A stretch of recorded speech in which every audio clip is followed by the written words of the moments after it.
Hello, hello.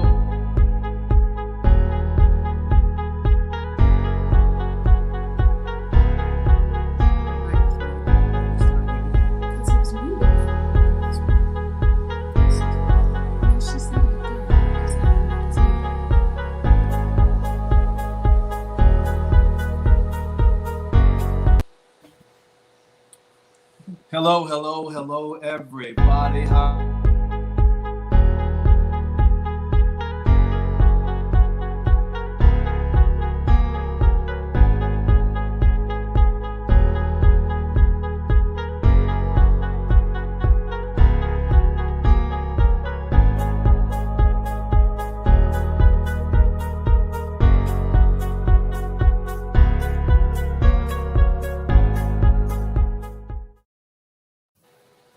Hello, hello, everybody. Happy Thursday to everyone. How are you all doing? I hope you've had a fruitful Thursday and looking forward to a great weekend. I am Tom Jones, and this is my beautiful wife, Yolanda Jones. Yes, yes, yes. And we are in for the wonderful, the beautiful Shenita Conley.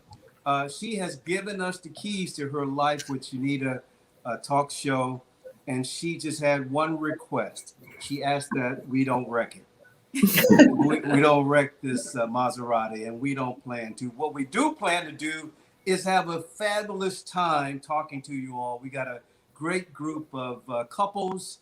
Tonight's theme is what? Love and marriage. Love and marriage. We will be talking about love and marriage.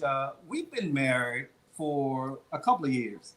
A few decades. Yeah, some decades. We've been married a long time, and it has not always been easy. Getting along with this one? No, that one.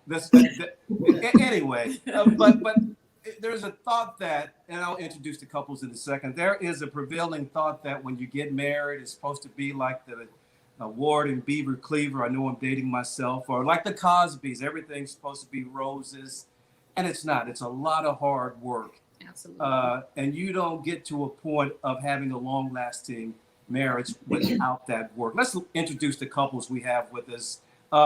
Let's start with is it the Jacksons? Jackson. Introduce yourself and tell us a little bit about yourself. Sure.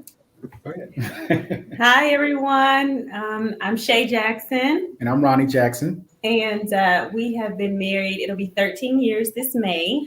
We have 3 children, 2 cats. A partridge in a pear tree. Yeah, there you go. The partridge in a Life pear is tree. never dull on this end. We have our own business. We have a couple of businesses. And so we're just blessed to have made it this far. Yeah. It has not, like Tom said, it has not been easy. But when you put in the work, I think that definitely there are some rewards and benefits. So I like the way you said, putting in the work. Yeah. There's also put this in the work. prevailing thought that there's no work involved. There's a lot of work. You have to work overtime. You have to work some double shifts to make this thing work, right? Absolutely. Absolutely. Yeah. Okay, let's introduce the Faisons. Introduce yourselves to the audience. Hey, how you doing? We're the Faisons. I'm Tony Faison. Tyrese Faison. And we've been married, this will be 15 years this year. It's been a lot of work. Took a couple breaks. There's some breaks in between here, but, had to work some things out. We have 6 kids. We have 2 grandkids. No dogs, no partridges in the pear tree.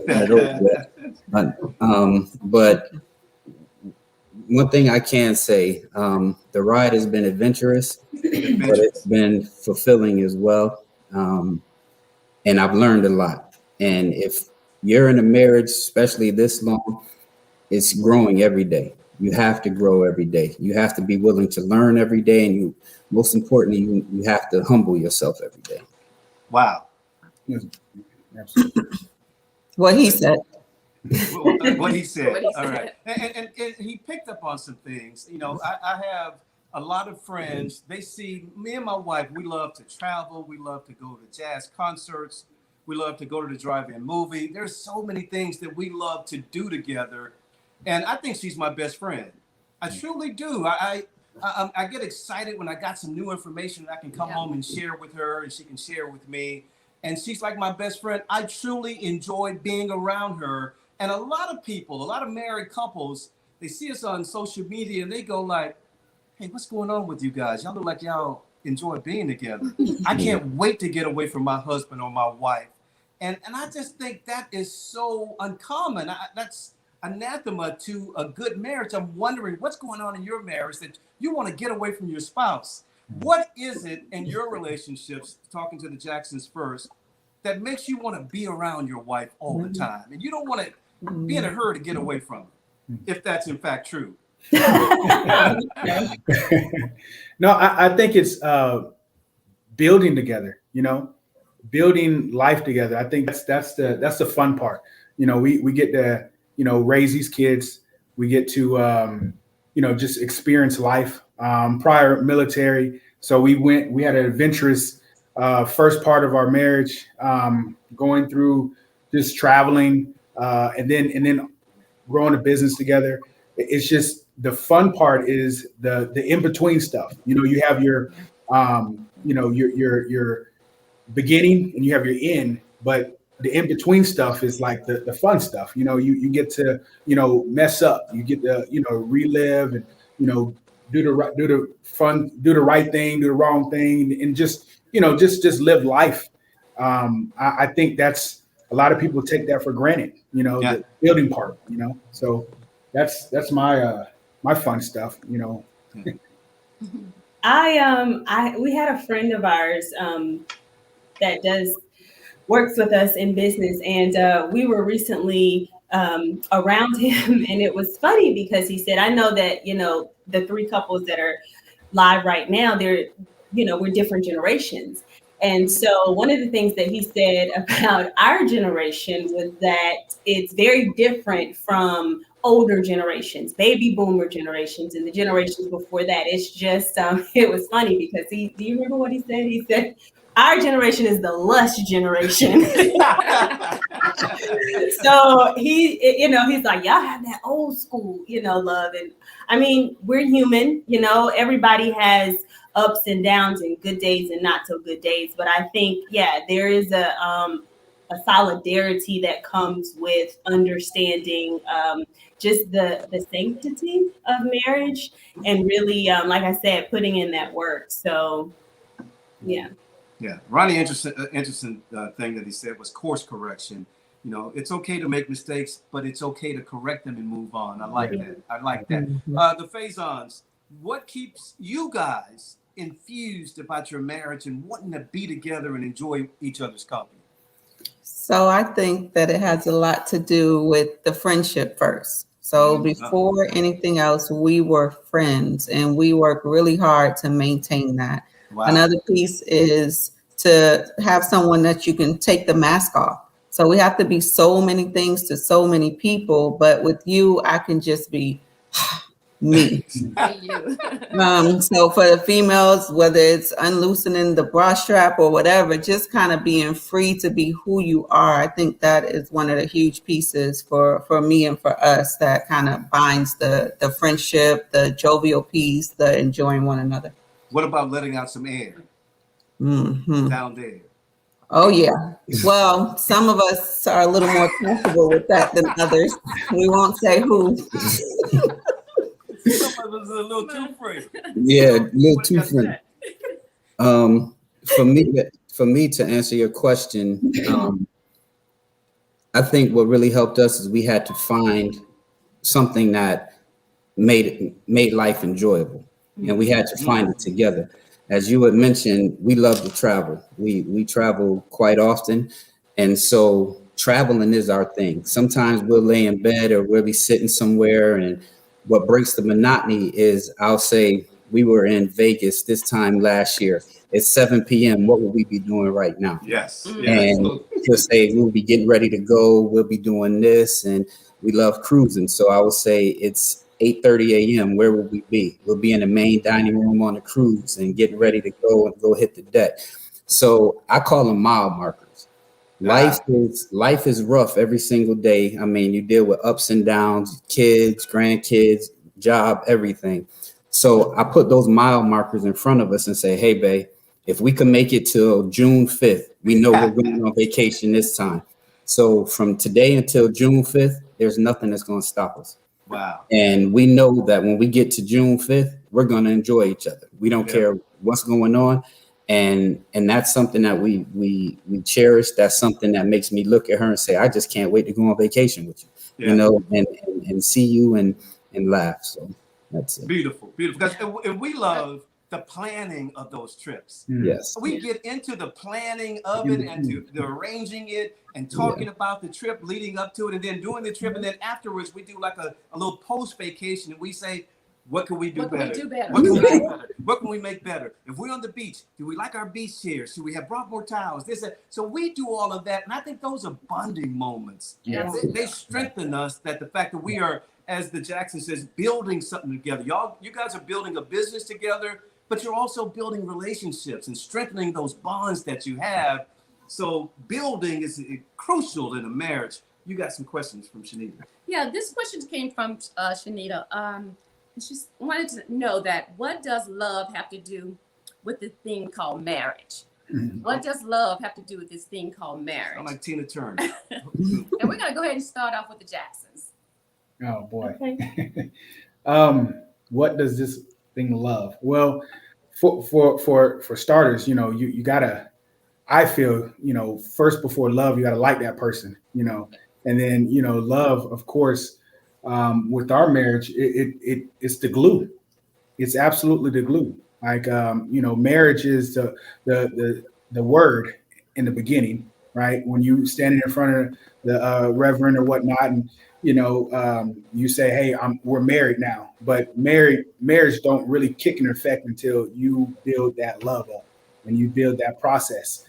It's like, you know, just when you cook, you're cooking and the process is going, and then at the end of you making the meal, you sit down with your knife and fork, and guess what? That is the entree. That is a marriage, you know. And I think the process, what we go through, is what builds that love. So for me, it would be, you know, our process. You know, what got us to going and going through everything. You know. Yeah, I think to add to that too, you know, you start out in phases, because when you first meet someone, you obviously have a physical attraction, and then there's a like, and then there's a falling in love. And then love, I think, is what has to sustain you when you maybe fallen out of love during different seasons within your marriage, or you don't like them in that moment. Because there are a lot of times I don't like him. Oh, But it's the love, and it's the foundation of what we built. Or there have been seasons where I may not feel in love. I may not be goo-goo-eyed and have butterflies and goosebumps, but I know that, you know, the foundation of what we have and what we built is what gives me hope and faith in those moments. So that is, to me, my connection with love and marriage. Awesome. That is absolutely awesome. For me and Tom, I know we started off as friends, and it just developed into that long-lasting relationship. You said something really profound there, Shen. You say that it happens in stages, and it does happen in stages. You go through that, you know, before marriage stage, and then you go to the where you develop the friendship, and then love comes along down the road there, and you have your children, and then you have your you know, you go through this phase of empty nesters. And so it's the stages that you go through. And if you're able to sustain that while your marriage through all of that, because that's a lot, it's a lot you have to go through, then you're doing very well. Same question to you guys, Tony and Therese. Well, do I get to say something? Oh, absolutely. I'm sitting here, you know. I just think love is the absolute, as Ronnie said, the glue that holds a marriage together. I see some young people now, like these women, they meet these guys, and the guys meet the girl, and then they say, the girl says, "Hey, we're going on a date." I said, "When?" "He's gonna go on a date next month." I was like, "Next month? when you meet somebody, when you really are into somebody, I want to get with you right now. I want to be in your face. I'm not gonna be talking about next month or next week. I'm trying to, and this new generation, it's like, I'll get to it later. I wanted to get with her right then because I wanted to fall in love with her. I liked her a whole lot, and I saw myself falling in love with her because she reminded me of my mother.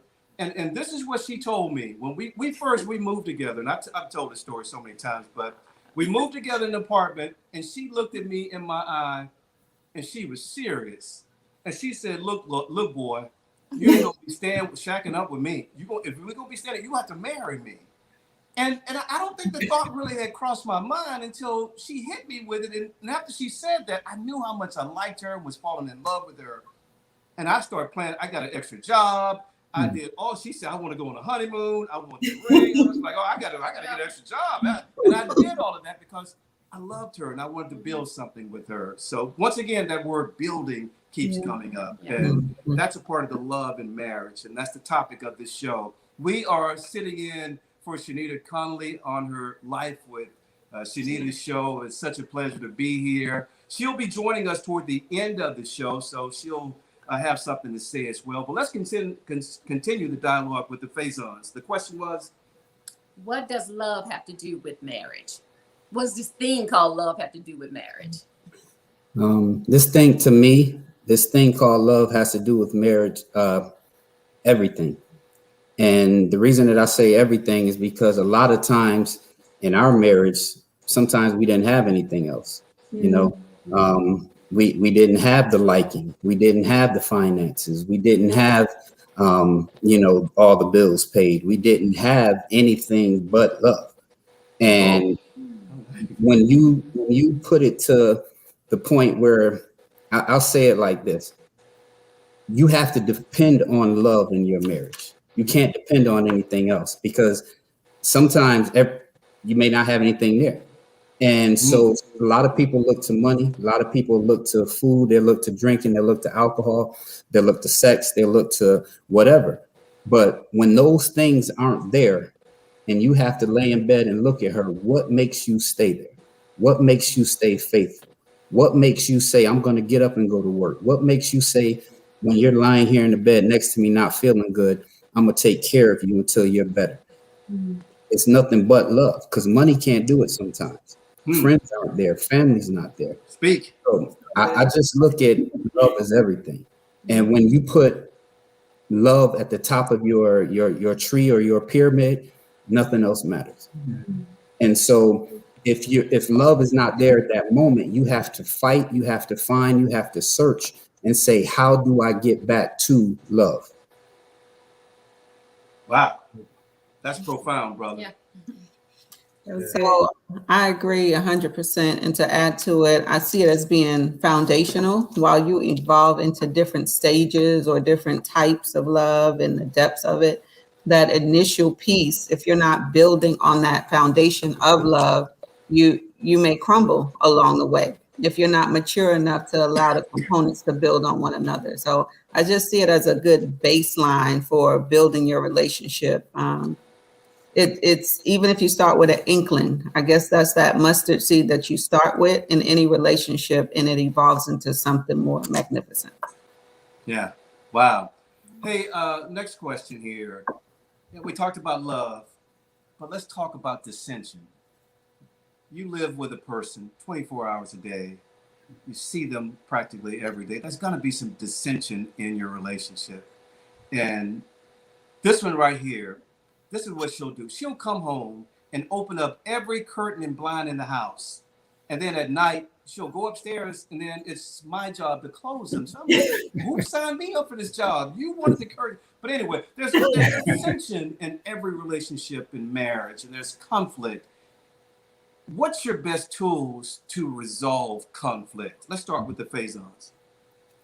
So I'll go back to what Shay said. There is a huge difference between liking and loving, like huge. And being mature enough to know the difference is essential. So one thing we do is we'll give each other the space that's needed. We feel the tension rises. Sometimes people want to play and be silly when the other person is not in the mood.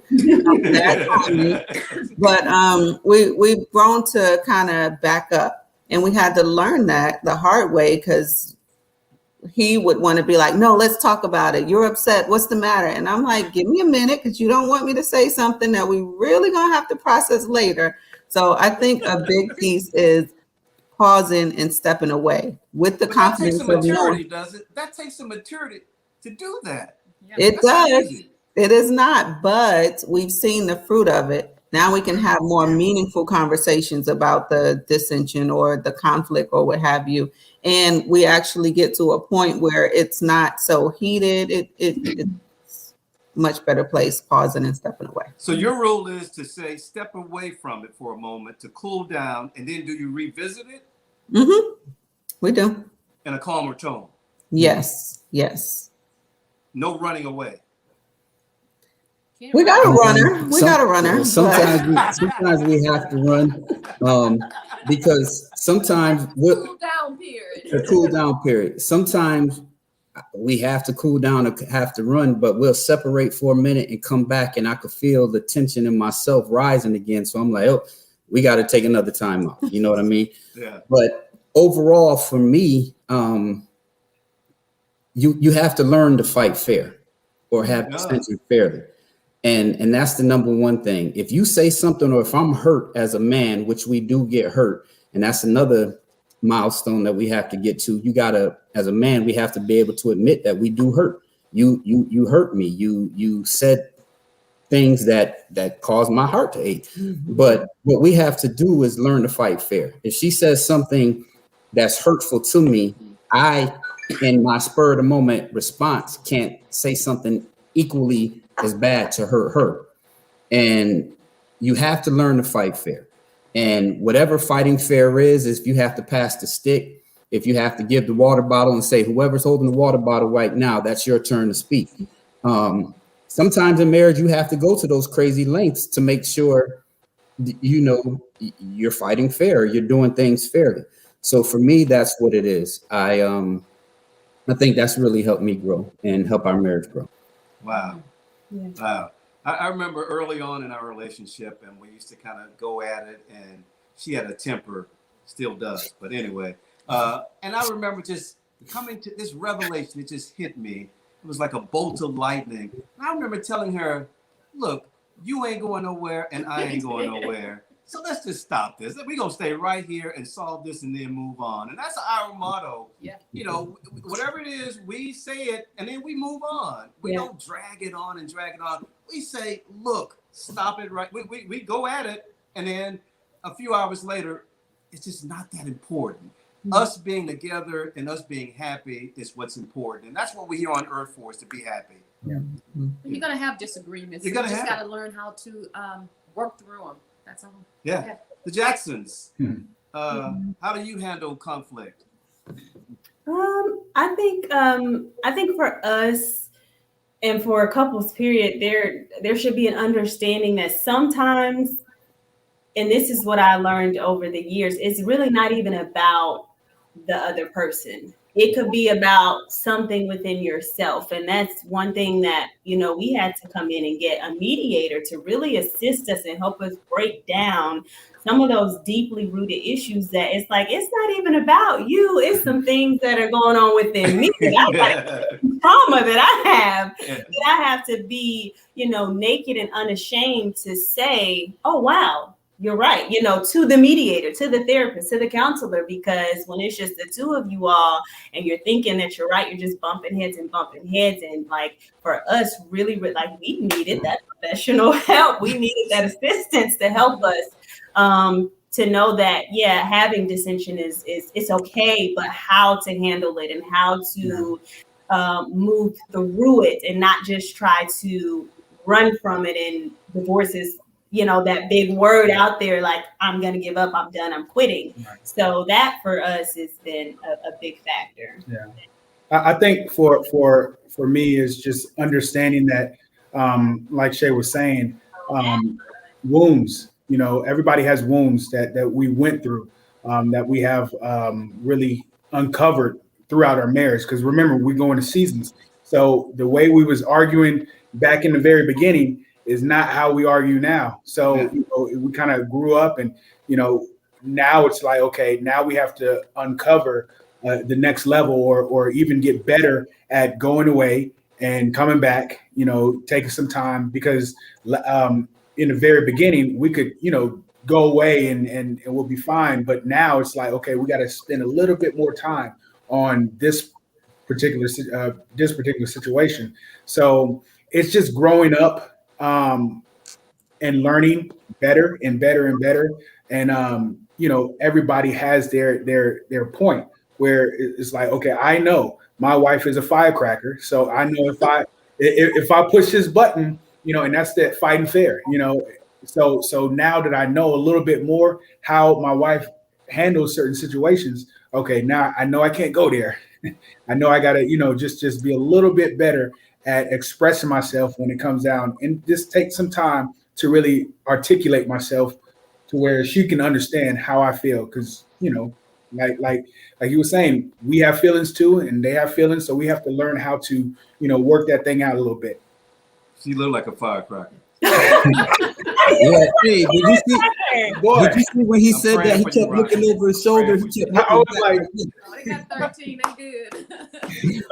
hey, let me get a little personal here. My wife, and she doesn't know I'm saying this, but she's been on this quest to lose weight. And so she's working now. She got the Fitbit. She's getting her 10,000 steps in the morning. She has a workout partner she's doing with online and all the time. And then invariably she will ask me, honey, have I lost weight? So here's a question from a viewer. Don't do it. Never a good time to tell your mate an untruth. The Faisons. Why you pick us first, bro? hey. I want to pass off to the Jacksons. Yeah. It's all you guys. Oh, man.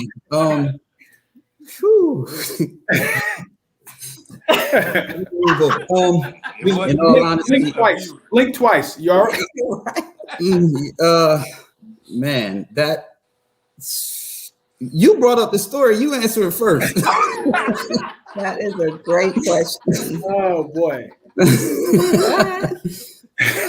I don't know.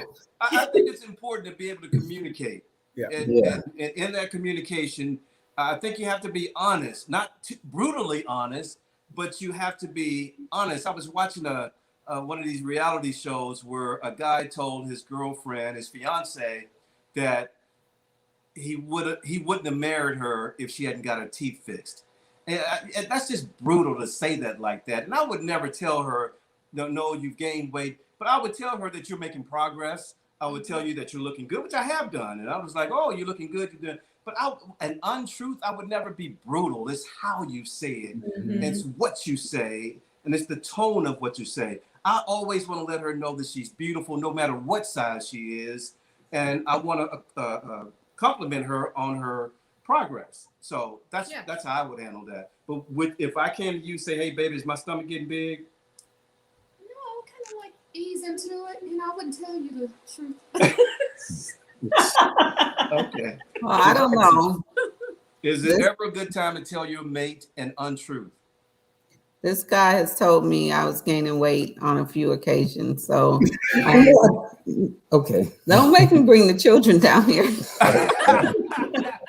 And it doesn't have to be about weight. It could be about right. Yeah, so I don't know. That is a hard one because you do love them and you want to spare their feelings and not wound them in any way. However, that truth may hurt at first, but telling an untruth could be painful in the long run as well. Yeah. The Jacksons? Well, I feel like, you know, we're in a sacred space. You know, we got to create that sacred space. So, you know, whatever it is, like, that you ask, you know, I gotta be honest with you, because I mean, you know, if nobody else gonna be honest with you, I gotta be honest with you. And so when it comes down to like stuff like, well, you know, I ease into it, like, hey, you know, but you know what, we can work out together. You know? But just add on like the solution to it. Like if there's something going on, hey, you know what? Yeah, that is kind of your hair kind of look certain way, but you know what? Let's I'll go get my hair cut. You can go get your hair done.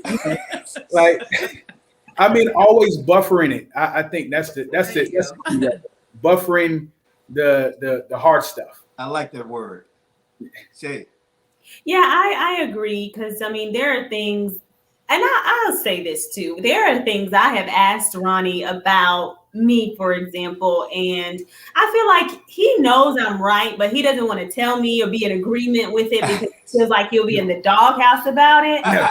But I appreciate his empathy, and I think that's important. Just being empathetic to your spouse and what as you get older, you develop certain insecurities. Well, we all have insecurities, no matter what stage or phase of life. And so just being empathetic to those, insecurities, if it's something physical or even if it's not, if it's a business opportunity or question about the kids or, whatever, just kind of being empathetic to certain aspects of marriage and character traits. Yeah, I got to tell y'all, we run the Peachtree Road Race, and this girl here, when she goes anywhere, she dresses to the nine. It takes forever. She's making up and all of that, and she's getting together. But for some reason, when she would go, we go work out or we go run the Peachtree Road Race. And one time we ran the road race, and I was looking at her like, "You look like a ragamuffin." She just threw on something, and we were taking pictures. I was like, "Oh." And then she and to her credit, she took that constructively and said, "I was dressing like a ragamuffin." And she's upped her game then. So that truth helped. Yeah. It does. The truth does help sometimes. I mean, even if you can say it in a little, modest way where it doesn't hurt, but it does make you look better. My husband said, I'm looking like this here. I need to change. So if it makes him feel good, then I feel good too. Right. Any other questions from Shenita? Cheers out. Okay, any advice to sustain your marriage for someone watching this broadcast today and in the future? Is there any advice you want to give to anyone? Yeah, So my go ahead. Go ahead, Tony and Teresa. What I often say is give people room to grow. The person that you married may evolve into something different, hopefully something better, but don't hold people into that original person that you knew. Hopefully you're growing together, but just give them room to grow. I like that. Yeah.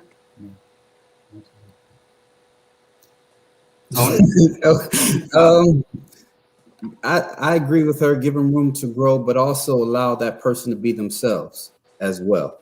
Because what we usually begin dating and then, get engaged and getting married, that's a masking or a facade of a person. After 6 months, after a year, you start looking like, man, I didn't know you did that. You know what I mean? And that's when they start letting their guard down. That's when the real Tony starts coming out. That's when the real Tyrese starts to come out. And then you have to look and say, do I still love this person the way that I did when I saw the other side of them? You know what I mean? So allow them to grow with them, and allow them to be, the person that they really are. Mm-hmm. Nobody wants to live in a prison. Yeah. Jackson's. Well, I would say, keep everyone out your business. You gotta love within before you go without. So, marriage is work and it's sacred.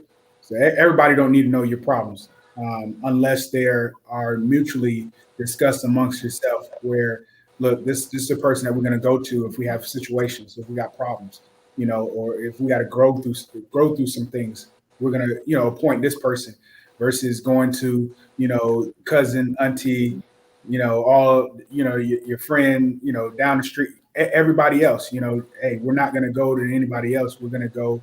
We're going to work within and keep our business in our business. I think so. I agree. Just being able to discern who to, if there is a need for a mediator, knowing who that person is that you both can trust. And then also too, just like the Faisons were saying, just being able to allow room for growth and allow room for knowing that the person that you married year one is not going to be the same in year 30, year 15, year 13. It's just not going to be the same person. You both won't be the same people, and just understanding that it's a journey. It's not a race. It's definitely a marathon. I think I said it earlier. I think you have to be friends and you have to do things together. You have to share that space together where you guys are smiling and enjoying things and learning and seeing new environments. Those builds that builds a bond in your relationship, don't you think? Like we were at the waterfalls the other day. We seen this spectacular waterfall and this nature, and that's bonding for us. I shared that with my wife. Yeah. We shared that. And I don't know if I can share that with anybody else like that. I want to share it with her. And so I think it's so important to do things together and share those moments and just love on each other. Absolutely. And not have anybody in that space. Yeah, for me, I think I would say communication and compromise. I mean, Compromise. you have to have an open dialogue in your marriage, and it works both ways. You're listening to one another and you're hearing what they say, as well as compromise. You can't always have it your way. Yeah. You have to compromise. Yeah. And Okay. How about this to the Jacksons? What is it about, and then the other couple too, but what is it about him? What is it about her that makes you say, I made the right decision in marrying him or her? Go ahead. For me, Was that a squint?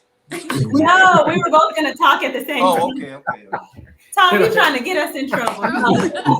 Oh, for real? good at that. I think for me, Light that firecracker. I think for me, it's just peace. There's a peace that I have, inside, that no matter how bad it has gotten, how great it's been, how bad it's been, raising our children, we're just in this busy place right now in our life. Our children are 12, 9, and 3, and the 2 cats and the businesses, and it's just a lot. And in the midst of all of that, there's always just a peace. That's what it is for me. Yeah. Knowing that I made the right decision. Yeah.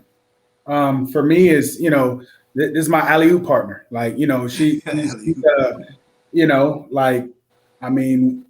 dynamic duo. Like, I don't feel like we can be as successful because her purpose lines up with my purpose. And so, we cannot run unless we're not together. So I feel like, we have a lot to accomplish, but, as long as we can rock with it together, we gonna make it happen. So I think for me, it's just, I feel like we can accomplish and we can go up against anything if we are on the same page and on the same team.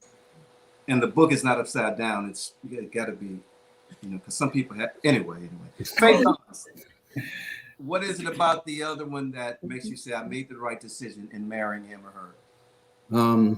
For me, I would have to say her commitment and her loyalty to me. And what I mean by that is, when you get into a relationship and you come into the relationship, I'm speaking for myself, I wasn't able to offer anything except me. I was down on my luck. I had lost, the previous relationship, had lost my home. I was staying with my sister, and for her to see me at my lowest, it motivated me to put her at her highest. And what I mean by that is I'm going to do anything I can to make sure you're on top because you were there pulling me up when I was low. And there's a song that Neo has. It says, I'm a movement by myself, but I'm a force when we're together. And that's what when I look at her, I'm like, man, I can do this. I can hold it down financially. I can cook, I can clean, I can do all of this. But when we together, I'm like, man, while I'm doing this, you can be doing this. And we're holding the fort down, and we're taking, hold the bull by the horns, and we're saying there ain't nothing that's going to stop us. So for me, what's kept it together, every time I look at her, and she doesn't even notice, but every time I look at her, I remember when I was that low. So I just look at her, and then I can say, and it's not about material things or anything, but babe, go get it. Go do it. You know what I mean? Because I'm going to support you when you supported me. Romeo and Juliet. Wow. Hey, guys, it's been an interesting conversation. I love the dialogue, and I wish you well in your marriages. We're going to have to move on. We're going to bring another set of couples in. Thank you so much for joining us. It was a lot of fun. All right. Once again, we are with the Life with Shenita show, filling in for her. She has asked us to drive this Maserati, and we are doing our best not to wreck it. I want to introduce the new couples who have joined us. Let's start with Oscar and Mia. Can you tell us a little bit about yourselves? Well, go ahead. Well, my name is Mia Williams. We been married. It'll be 25 years April of this year. I'm excited. I'm super excited. We have 2 kids. We have 2 young adults, 25 and 20. They have a dog. Not me. They have.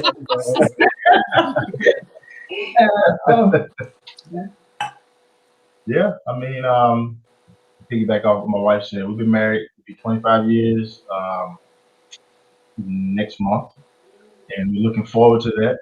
I can't wait. Even in the middle of a pandemic, we're gonna make the best of it. And that's just us. We're just married. Beautiful, beautiful. Welcome to the show. The Lees are in the house. Introduce yourselves. Tell us a little bit about yourselves. Well, I'm Eric Lee. This is my wife, Rachelle Lee. I guess we're the newlyweds of the bunch. Newlyweds. We're going on 9, and I thought we were doing something until today. But I'm hearing 30 and 25 and 15, and everybody looks so young. I don't know. Did y'all get married at like 12? I don't know when y'all had time to do all this, but I am honored to be here. We have 5 children and 2 grandchildren, and we're just happy to be here to fellowship with you guys.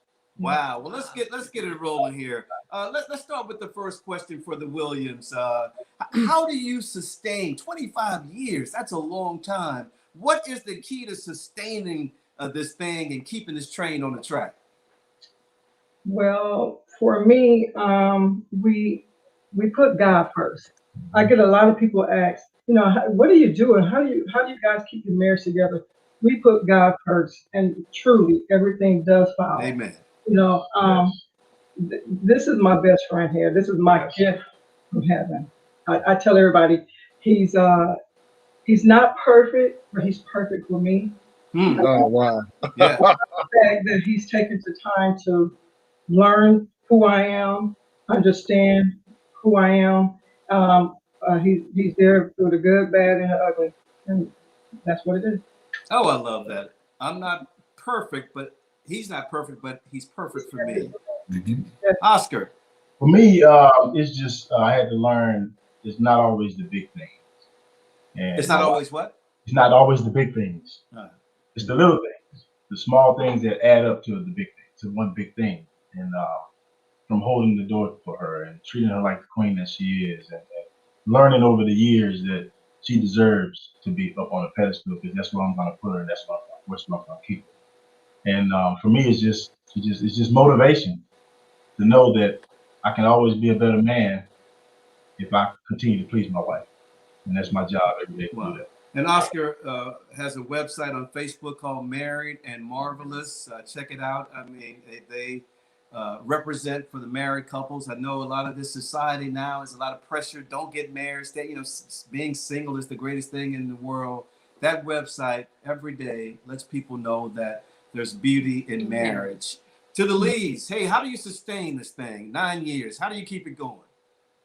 I would say God first. Love and respect. Just respect and honor. Just respecting one another. I say that he's my dream guy. He's just everything to me. He's my best friend. He's my pastor. He's my friend. Like, he's just literally everything to me. And so, just the respect.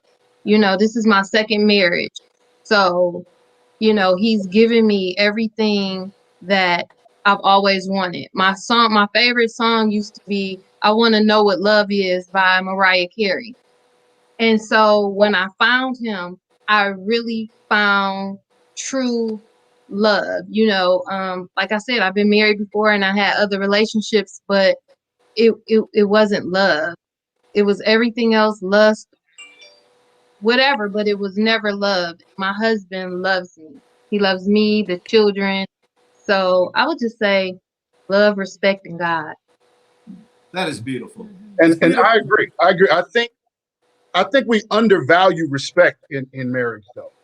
I think especially for the modern generation, we devalue respect. And for men, it's crucial. I mean, of course, for everyone, but respect is, and it always used to bother me when I would read in Ephesians chapter 5, when it said, husbands, love your wives. And then it told her to honor and respect him. And I always debated, well, shouldn't she love me? Well, I came to understand that God knew me better than I knew me. And he knew that in order to stay engaged and to do my role, I would need that unconditional respect. And part two, I would say that we have to take divorce off the table and make divorce not an option.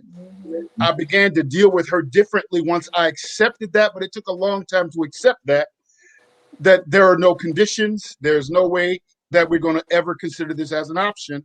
And it caused us to resolve things differently. And I think if a relationship is going to be sustained to the levels that you all have made it, I would believe that has to be a foundation. Eric, do you think that, I think you said it, but I want you to expound on it. You think that too many couples see divorce as that trap door to get out of something that might have a little trouble, not big trouble, just, oh, let me just get out of it. I absolutely think that, because we have substituted covenant for contract. And as soon as you don't meet your condition of this agreement, I'm going to exercise my right to leave and break the contract. But when we understand that it is a covenant that is irrevocable, then we have to deal with our difficulties in a different way. Preach, Dan. Preach, man. Yes, sir. Let's move on. You have another question. Okay. We know that we all have to make compromises in our relationships. I mean, with Tom, I remember when we first moved into our home here, I went into his office to clean it up and everything, because Tom could be a little messy. And so he kicked me out. He said, this is my space right here. And so over the years, I kept going in there, cleaning up his office. And he was always kicking me out. So I had to make up in my mind, I can't do this anymore. This is upsetting him. He didn't want me to come in here and clean it up. He likes his stuff his way. So that was the one compromise I had to make in our relationship. So what is one compromise that you guys had to make in your relationship? And Oscar and Mia. Trying to think, compromise. Wow, you guys don't have a problem with compromise? No, not at all. Wow. Let me say this. She likes 1-ply toilet paper. I like 2-ply. I gotta have my 2-ply. I'm just joking, but anyway. No, that's true. But it's certain things. I love to cook. I mean, if you know me, you know that I love to cook, and that's probably why it's hard for me to lose weight. But it's okay. I'm happy. Right.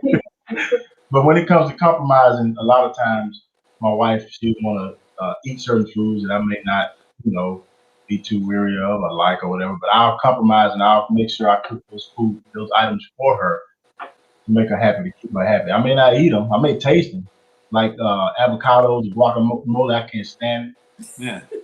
She's still trying to get me to give in, but eventually I will. But right now it's a battle. But I'll compromise, and eventually I'll eat something. So when it comes to food, I'll compromise when it comes to food. well, for me, the only one thing is he likes to sit out on the back of the patio. He likes to watch the sun go up, the sun go down. I'm not a really an outdoorsy kind of type person to sit outside. He likes to sit in the cold, whether it's hot. I love it. He always, babe, you're gonna come sit outside with me? I'm like, yeah, well, no, not today, not today. So, I can see the disappointment on his face. And so sometimes I say, okay, if it's cold, light the little bonfire outside, and I'll come out and sit. So that's really one of the main things for me. Wow. To the Lees.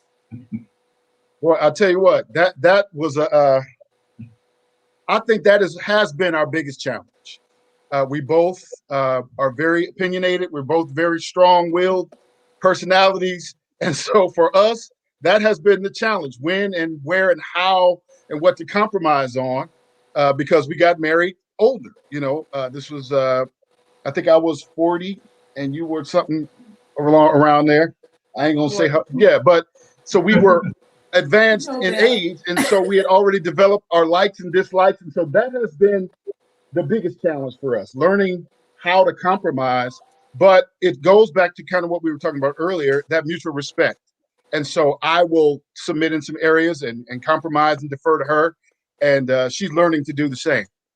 Wow. Hey, how important is it in a happy marriage is for your mate to be a friend, a very good friend, a dear friend, somebody that you want to, run home and tell, the latest news or something, some gossip or something. How important is that? Let's start with the Lees. Well, I tell my husband everything, unless I've made a promise to someone that I wouldn't say anything. I literally, pardon me? You wouldn't tell him? Not if a friend told me something that was personal with her, and and she asked me not to. She really wouldn't ask me not to tell my husband, because a lot of my friends know that he's gonna pray about it. So they don't really, and they know what type of person he is. So no one's ever said don't tell. But if it's something I think she may be embarrassed about, or is really private, then no. But other than that, I tell my husband everything I'm feeling, everything I'm thinking. But I is he share your friend? everything. Is he your He's my friend. Sometimes, like when we first got married, it was, and even now, sometimes I forget to call my friends, because I just run and tell him everything. And if I'm not telling him, like when it's about him, I'm going to God. So, because I've even learned with that, like I don't talk about him to other people or our issues to other people.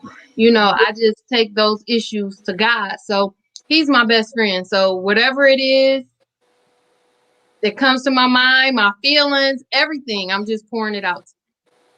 Yeah, and in my opinion, I don't know how you can have a successful marriage if your spouse is not a close friend. I really don't see how it works any other way. All right, to the Williams. Are you guys best friends? Are you friends? How do you characterize that? Absolutely. I mean, she's been my best friend from day one. I mean, we share everything. We talk probably about 5 or 6 times a day in between work breaks, and we call each other. We sometimes FaceTime. I'll send text messages. I'll take a picture of myself and send it to her. It's just like in case you forgot how you look. Keep the marriage, the fire lit. To me, that's how you do that. And that's my best friend. I mean, she's my everything. Yes, this is my best friend. This is my ride or die. We share no secrets. And I would tell my friends, if you don't want him to know, don't tell him. No secrets from each other. Right. We talk about everything. Sometime in the middle of the night, if I can't sleep, I toss and turn, and I'll just wake up and I watch him sleep, and then I say, "Bang!" He'll say, "Well," I said, "Wake up and talk to me." He actually wakes up, and we'll have a full-blown conversation. Wow! Wow! So, that's true. Yeah, we talk about everything. We do everything together. Oh, it's gonna be a fight up in my house. Man, I'm telling you right now. Over my head. We'll talk in the morning. Yes, sir. Yeah. Speaking of that, let's start with the Williams. How do you resolve conflict? I don't care how long you've been married. There's gonna be some conflict when you've been around somebody all day, every day. What is the key for people watching to resolve conflict and keep your marriage going forward? Okay. Well, for me, she mentioned earlier about sitting outside.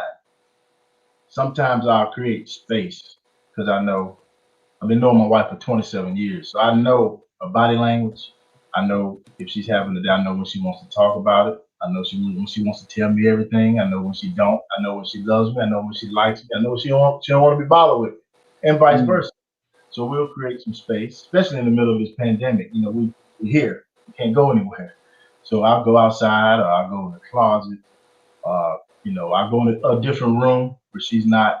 And if that don't work, we'll come together and we'll pray. We'll pray together. I ask her, I say, baby, you got a few minutes, and we'll hold hands and we'll pray.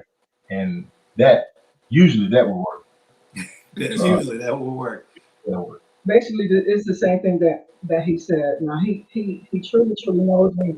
Excuse me. That, you know, if we're having a disagreement and I'm going off and I'm going off, he goes outside. I go upstairs, wait a couple of hours, and I'm thinking about it. You know, I'm like, okay, life is short. You know, we made a pact that we don't want to go to bed mad at each other. You know, we have two kids, 2 young adults that watches us.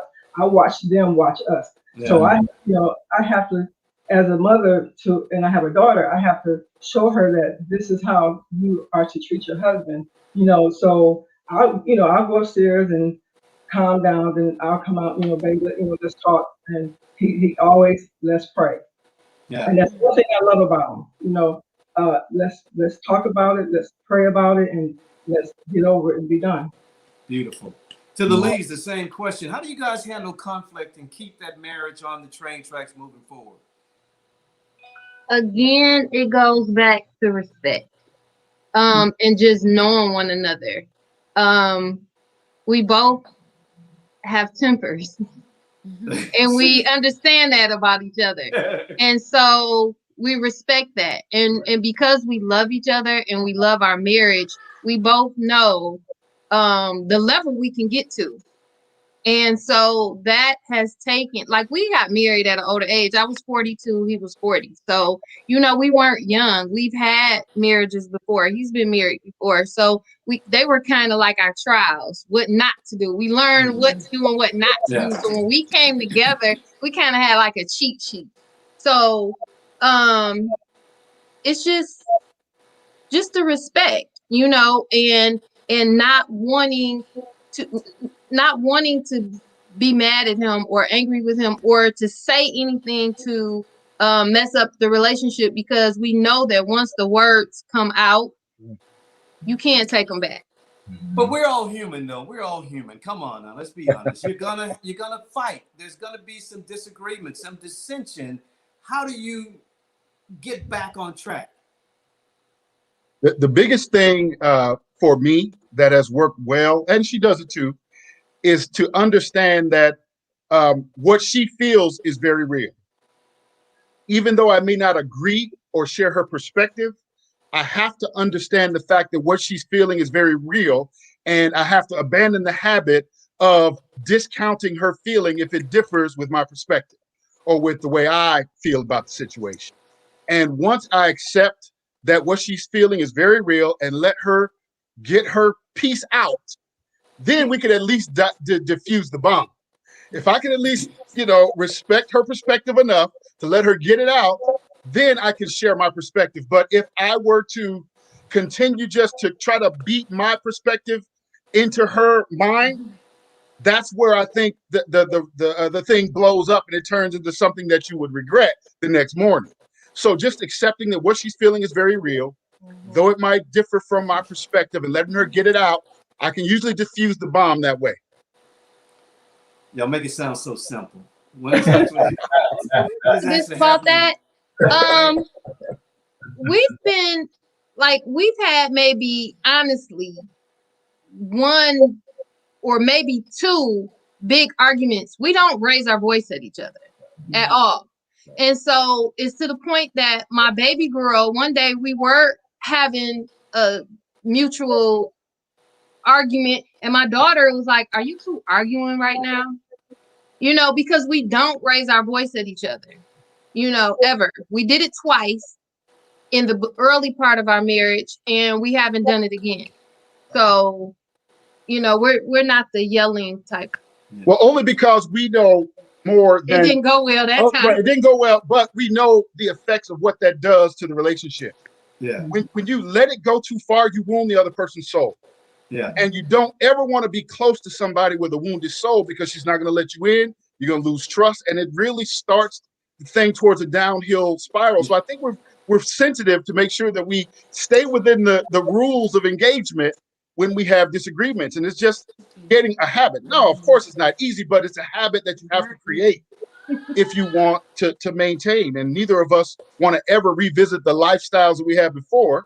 So we really, really try hard to just play by the rules and to really, really consider each other, even once it gets heated. You know, that's important. And you said that, Eric. Shenita just put up on screen, don't discount the other's feelings. And I don't get the impression that either of the couples here is brave enough to discount the other person's feelings, because it seems like we have some rather strong people here, women and men here on here. But to the Williams, why is it so important not to discount Mia's feelings, or Mia, you discount Oscar's feelings? I get the impression that his feelings are important, and so is hers. Why is that so important, to make sure her voice is heard, her feelings are understood, and you want to make sure that she always feels that she's worthwhile? Because it goes back to the earlier question you asked about being, best friends. And we're best friends, that's what friends do. You know, friends argue, we make up, we come back, we bring it back to the table. And like I said earlier, I have her on a pedestal. So she's my queen. So I'm not going to discount her. I want to make sure she's always happy and ready to go and good to go. I feel the same way. I can, say some mean things, and keep it moving. But I have grown a whole lot. He really is my calm before the storm. And I've learned a lot just sit back by watching him. So, his feelings it's important to me. I've always taught to not disrespect, don't disrespect, your spouse. Always be there for them when they need you. Yeah, I was always taught to be quick to listen and slow to speak. That he is. Quick to So I listen. try to take everything in, and before I speak, I want to gather all my information, and then I'll speak, and I'll try to use my words in the proper manner. So we won't escalate. Beautiful. I'm sorry, guys. We have run out of time. It's been a fascinating discussion talking about love and marriage. I could talk about it all day because it's so important into our livelihoods and how to be happy in our relationships. So thank you all for joining us. And this has been the Life with Shenita show. I'm Tom Jones. This is my wife, Yolanda. We've been filling in for her. It has been fascinating. Thank you all for joining us. And we're going to wrap up the show. Have a good night, everybody. And before she's here. She's here. Yes. Hello, beautiful people. Hey, how are you? How are you all? I just want to thank you guys. This has been a wonderful dialogue. I have enjoyed it immensely. And I just wanted to thank you all for taking the time to share your experience, your love for each other, your respect for marriage. And I just wanted to share just a few words before we officially close out. So Tom and Yolanda, you guys rock. Thank you so much for standing in the gap for me. And as I said to the other couples, thank you guys for sharing your heart. And I just want to share just a few things from a perspective of a widow who has been married to the love of her life, as you all have said, who married older. Love and marriage. What does love have to do with it? As the Faison said, everything. And it took me back to Genesis 2:24, where it says, therefore a man shall leave his father and his mother and cleave to his wife, and they shall become one flesh. And so when we decide to marry, we are one and we are a team. I heard some people say that we're teammates and we're living a purposeful journey together on this life while we have time. And as someone who's lost their husband, and we took divorce off the table because we understood that we needed to work through all the challenges that we faced, and we faced many, as most people do in a marriage, because you're different people and you have to learn to work and interwoven into each other's life. So it has everything to do, love has everything to do with it. The agape type of love, and it's the unconditional love that I want to share with the audience today. We have to remember that this kind of love will cover all offenses, as someone said earlier. And we have to remember, don't expect perfection, because that's not going to happen. And we are growing on this journey together. So I want to just encourage anyone out there, because think of it like this. We are together today and we love each other today, but we may not like each other tomorrow. But if that person was gone indefinitely, what would your life be like? And so we have to remember to cherish the moment, cherish the time that we have together with each other. Respect, as he said, women, respect your husband, men, love your wives, and we'll be able to navigate through this journey in a wonderful way. So I just wanted to share that teamwork makes the dream work. And so I have watched Yolanda and Tom. That's how I found them on Facebook. I used to see them working it out together, traveling, doing things, and it just caught my attention. And so I'm a marriage champion for life, and I know you guys are too. That's why I'm so grateful that you guys shared this evening with the world. This is Legacy. This is the last Thursday in February. Is Black History Month, and I could not have had a finer group of couples to share their hearts with the world on this Thursday, the 25th day of February 2021. So thank you all for being who you are to not only each other, but to your loved ones and to the world. So thank you. Thank you. Thank you so much for inviting. Yeah, have a wonderful night. All right. Thank you. Thank you. Good night. Thank you again. See everyone. Bye-bye. Bye-bye. Bye.